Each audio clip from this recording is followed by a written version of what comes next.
Hi friends, welcome to Hema's kitchen. இப்போ உருளைக்கிழங்கு குருமா நம்ம பார்க்க போகிறோம். இது பூரிக்கு நல்லா இருக்கும் ஃப்ரெண்ட்ஸ். இது எண்ணெய் ஊற்றிக்கோங்க, ஒரு கடாய் அடுப்பில் வச்சுக்கோங்க, கடுகு போட்டுக்கோங்க,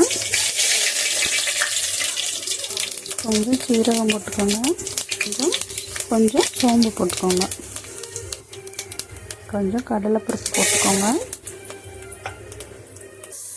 இது எல்லாம் நல்லா வரட்டும். நான் வெங்காயம், பச்சை மிளகாய் எல்லாம் நறுக்கி வச்சுருக்கேன் ஃப்ரெண்ட்ஸ். நீளமாக நறுக்கி வச்சுருக்கேன். அதையும் ஆட் பண்ணிக்கலாம்.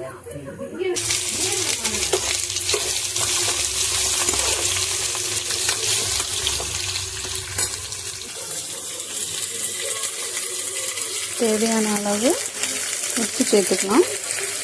அப்போ வெங்காயம் சீக்கிரம் வதங்கிடும் ஃப்ரெண்ட்ஸ். ஒரு தக்காளி வெட்டி வச்சுருக்கேன்.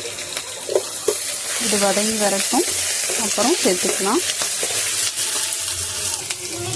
இஞ்சி பூண்டு பேஸ்ட்டு சேர்த்துக்கலாம் ஃப்ரெண்ட்ஸ்.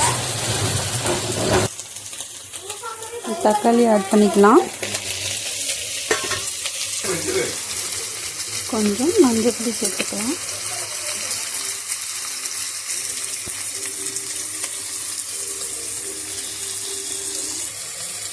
உருளைக்கிழங்கு வேக வச்சு வச்சுருக்கேன். அதை நல்லா பிணைஞ்சு விட்டுக்கலாம். உருளைக்கிழங்கு பிணைஞ்சு வச்சுருக்கதை ஆட் பண்ணிக்கலாம். தண்ணி கலந்துக்கலாம். கொஞ்சமாக கடலை மாவு எடுத்துக்கலாம் ஃப்ரெண்ட்ஸ். அதில் கொஞ்சம் தண்ணி ஊற்றி கலக்கி வச்சுக்கலாம். அதை லாஸ்ட்டாக இதில் ஆட் பண்ணணும். இப்போ நல்லா கொதிச்சிட்ருக்கு ஃப்ரெண்ட்ஸ். இந்த சமயத்தில் நம்ம கொஞ்சமாக பெருங்காயத்தூள் சேர்க்கணும் ஃப்ரெண்ட்ஸ். சேர்த்துட்டு இந்த கடலை மாவு கரைச்சி வச்சுருக்கோம் இல்லையா, அதை சேர்த்துக்கணும்.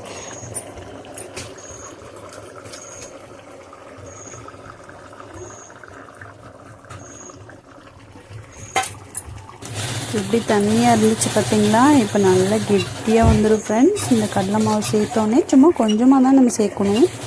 சேர்த்துட்டு நல்லா கிண்டி விட்டோன்னா நல்லா வந்துடும் ஃப்ரெண்ட்ஸ்.